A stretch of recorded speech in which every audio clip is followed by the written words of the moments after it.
ದಾಳಿಂಬೆ ರೈತರೆಲ್ಲರಿಗೂ soul of ಕೃಷಿಗೆ ಸ್ವಾಗತ. ಇವತ್ತು ದಿತ್ವಾ ಚಂಡಮಾರುತದಿಂದ ದಾಳಿಂಬೆ ಬೆಳೆಯ ಮೇಲೆ ಪ್ರಭಾವ ಮತ್ತು ಮುಂದಿನ ಅಂಬಿ ಬಹಾರ್ ಬೆಳೆಯ ಮೇಲಿನ ಪರಿಣಾಮ ಮತ್ತು ಸುಧಾರಣೆ ಬಗ್ಗೆ ಮಾತಾಡೋಕ್ಕೋಸ್ಕರ ನಾವು ಈ ವಿಡಿಯೋ ಮೂಲಕ ನಿಮ್ಮ ಮುಂದೆ ಬಂದಿದ್ದೀವಿ. ನಿಮಗೆ ತಿಳಿದಿರುವಂತೆ ದಿತ್ವಾ ಚಂಡಮಾರುತ ಶ್ರೀಲಂಕಾದಲ್ಲಿ ನವೆಂಬರ್ ಕೊನೆಯ ವಾರದಿಂದ ಬಂದು ಡಿಸೆಂಬರ್ ಮೊದಲನೇ ವಾರದವರೆಗೆ ದಕ್ಷಿಣ ಭಾರತ ರಾಜ್ಯಗಳಲ್ಲಿ ಬೀಸಿತು.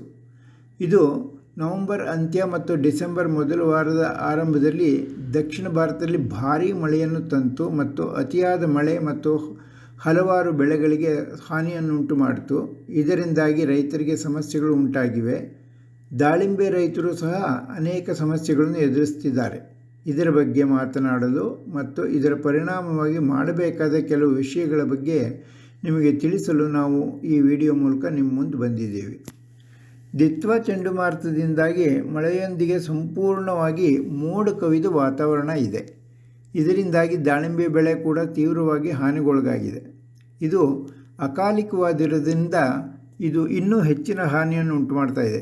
ಇದರಿಂದ ರೈತರು ತಮ್ಮನ್ನು ತಾವು ರಕ್ಷಿಸಿಕೊಳ್ಳಲು ಈ ಸಮಯದಲ್ಲಿ ಏನು ಮಾಡಬಹುದು ಎಂಬುದರ ಕುರಿತು ತಿಳಿಸಲು ನಾವು ಈ ವಿಡಿಯೋ ಮೂಲಕ ನಿಮ್ಮ ಮುಂದೆ ಬಂದಿದ್ದೇವೆ. ಈಗ ಹಣ್ಣು ಬಿಡುತ್ತಿರುವ ತೋಟಗಳಲ್ಲಿ ಕಪ್ಪು ಚುಕ್ಕಿ ರೋಗ, ಆಂಥ್ರಾಕ್ನೋಸ್, ಬ್ಲೈಟು ಮುಂತಾದ ಕಾಯಿಲೆಗಳು ಹೆಚ್ಚಾಗುವ ಸಾಧ್ಯತೆ ಇದೆ.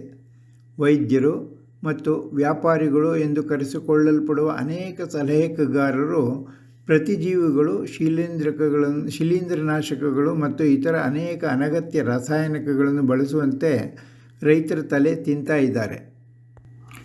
ಇದರಿಂದ ನಿಮಗೆ ಖರ್ಚು ಹೆಚ್ಚಾಗುತ್ತವೆ ಹೊರತು ಇದರಿಂದ ರೋಗಗಳು ಹತೋಟಿಗೆ ಬರುವ ಸಾಧ್ಯತೆ ಕಡಿಮೆ. ಅಂತಹ ರೈತರು ದಯವಿಟ್ಟು ತಕ್ಷಣ ಬೋರ್ಡೋವನ್ನು 1-2 ಬಾರಿ ಸಿಂಪಡಿಸಿ, ನಂತರ ಪ್ರತಿ ಲೀಟರ್ ನೀರಿಗೆ 10 ml AMC ಮತ್ತು 5 ಗ್ರಾಂ ಮೈಕ್ರೋನ್ಯೂಟ್ರಿಯೆಂಟ್ ಬೆಳೆಸಿ ಸಿಂಪಡಿಸಿ. ಇದು ಸುರಕ್ಷಿತ ಮತ್ತು ರೋಗಗಳನ್ನು ನಿಯಂತ್ರಿಸುತ್ತದೆ ಮತ್ತು ವೆಚ್ಚವನ್ನು ಕಡಿಮೆ ಮಾಡುತ್ತೆ.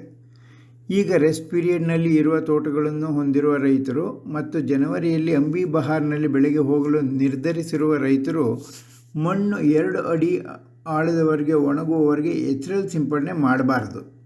ನೀವು ಕೂಡ ಈ ಸಮಯದಲ್ಲಿ ಬೋರ್ಡೋ ಮಿಕ್ಸ್ಚರ್ನ 2 ಬಾರಿ ಸಿಂಪಡಿಸಿ, ನಂತರ 10 ml AMC ಮತ್ತು 5 ಗ್ರಾಂ ಮೈಕ್ರೋನ್ಯೂಟ್ರಿಯೆಂಟ್ನ 1 ಲೀಟರ್ ನೀರಿನಲ್ಲಿ ಬೆರೆಸಿ 2 ಸತಿ ಸಿಂಪಡಣೆ ಮಾಡ್ತಾ ಬನ್ನಿ.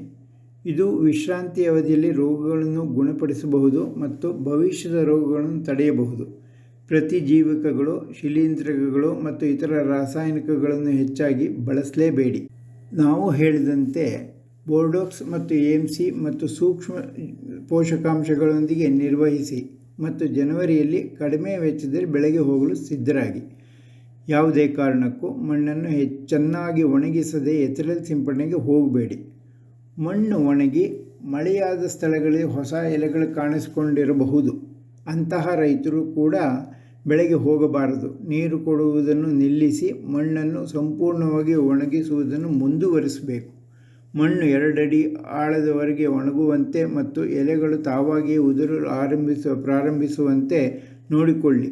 ಮತ್ತು ಜನವರಿಯಲ್ಲಿ ರಾತ್ರಿ ತಾಪಮಾನ 10 ಡಿಗ್ರಿ ಸೆಂಟಿಗ್ರೇಡ್ಗಿಂತ ಹೆಚ್ಚು ಆದ ಕೂಡಲೇ ಎಥಿರಲ್ ಸಿಂಪಡಣೆಗೆ ಹೋಗಿ ಮತ್ತು AMC ವಿಧಾನವನ್ನು ಅನುಸರಿಸಿ ಕಡಿಮೆ ವೆಚ್ಚದಲ್ಲಿ ರೆಸಿಡ್ಯೂ ಮುಕ್ತ ದಾಳಿಂಬೆಯನ್ನು ಬೆಳೆಯಿರಿ. ಹೆಚ್ಚಿನ ಮಾಹಿತಿಗೆ ಸೋಲ್ ಆಫ್ ಕೃಷಿಯನ್ನು ಸಂಪರ್ಕಿಸಿ ಅಥವಾ ಮಾಹಿತಿಗಾಗಿ ನಮಗೆ ಕರೆ ಮಾಡಿ. ನಮ್ಮ ಫೋನ್ ನಂಬರು 9449816282. ಮತ್ತೊಮ್ಮೆ 9449816282. ಧನ್ಯವಾದಗಳು. ನಮಸ್ಕಾರ.